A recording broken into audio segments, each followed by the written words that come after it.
Guys, kung pupunta kayo dito sa Holy Minor Basilica Cathedral, 11:30 na yung start ng Mass. So, saktong 11 kami nagpunta dito. Pero, 11:30 nag-start. Tapos, iba na rin yung pare.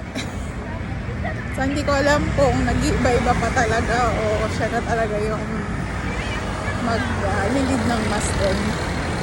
Ayun lang guys, 11:30 na. So, hindi kami na late. May kasama akong dalawa. Uwi na rin kami.